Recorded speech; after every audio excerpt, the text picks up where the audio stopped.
اعوذ باللہ من الشیطان الرجیم بسم اللہ الرحمن الرحیم۔ قوم سبا پر اللہ کا عذاب کا واقعہ۔ اہل سرسار کی ایک قوم جسے قوم سبا بھی کہا جاتا ہے، اللہ تعالیٰ کی بے شمار نعمتوں کے اندر زندگی گزار رہی تھی۔ یہ قوم ایک عظیم تہذیب و تمدن کی مالک تھی۔ حضرت داؤد علیہ السلام اور حضرت سلیمان علیہ السلام کی باعظمت حکومتوں کے بعد ان کی حکومت زبان زد و خاص و عام تھی۔ کہا جاتا ہے کہ یہ لوگ گندم کے مغز سے آٹا پیس کر روٹیاں پکاتے تھے، لیکن اس کے برعکس وہ اس قدر اسراف کرنے والے اور ناشکرے تھے کہ انہی روٹیوں کے ساتھ بچوں کا پاخانہ صاف کرتے تھے۔ بعضاں ان آلودہ روٹیوں کو اکٹھا کرنے سے ایک پہاڑ بن جاتا تھا۔ پھر ایک صالح شخص نے وہاں سے گزرتے ہوئے ایک عورت کو دیکھا جو روٹی کے ساتھ بچے کے پخانے کے مقام کو صاف کر رہی تھی۔ اس شخص نے عورت سے کہا، تیرے اوپر افسوس ہے، خدا سے ڈر، کہیں ایسا نہ ہو کہ خدا تیرے اوپر اپنا غضب ڈھائے اور تجھ سے اپنی نعمت چھین لے۔ اس عورت نے جواب میں مذاق اڑایا اور مغرورانہ انداز میں کہا، جاؤ جاؤ، گویا کہ مجھے بھوک سے ڈرا رہے ہو۔ جب تک سرسار جاری ہے مجھے بھوک سے کسی قسم کا کوئی خوف نہیں ہے۔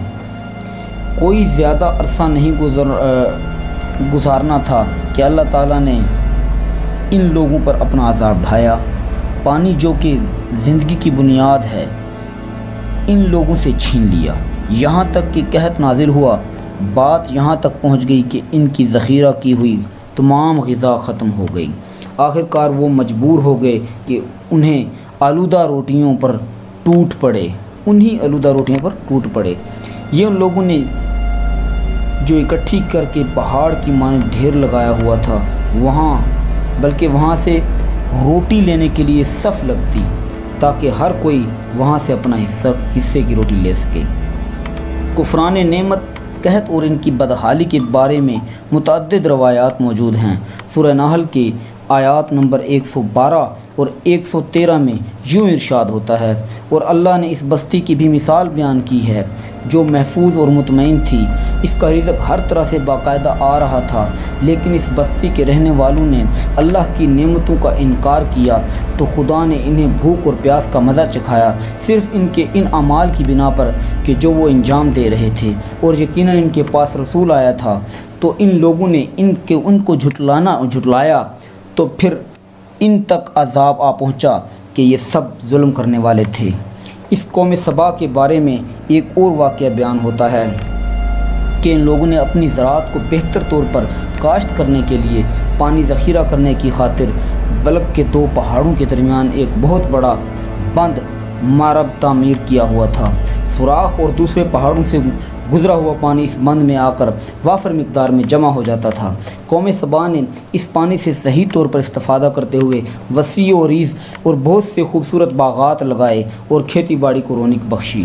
ان باغات کے درختوں کی شاخیں اس قدر پھلوں سے لدی ہوئی تھیں کہ کہتے ہیں کہ اگر کوئی شخص سر پر ٹوکری رکھ کر ان کے نیچے سے گزرتا تو پھل خود بخود ٹوکری میں گرنا شروع ہو جاتے اور قلیل مدت میں ٹوکری تازہ پھلوں سے بھر جاتی۔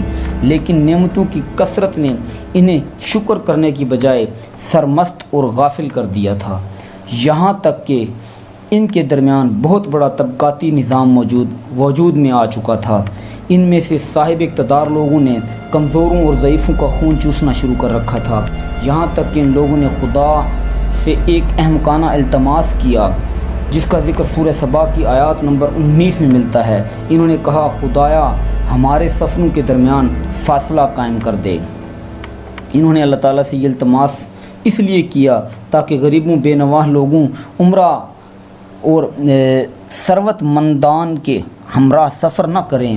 ان کی خواہش یہ تھی کہ آبادیوں کے درمیان خشکی ہو اور فاصلہ بہت زیادہ ہو تاکہ تہی دست اور کم آمدنی والے لوگ ان کی طرح سفر نہ کر سکیں۔ اللہ تعالیٰ نے ان مغرور پیٹ کے پجاریوں پر اپنا غضب نازل کیا۔ بعض روایتوں کے مطابق ان مغرور لوگوں کی آنکھوں سے دور صحرائی چوہوں نے مارب نامی بند کی دیواروں پر حملہ کر کے انہیں اندر سے کھوکھلا کر دیا۔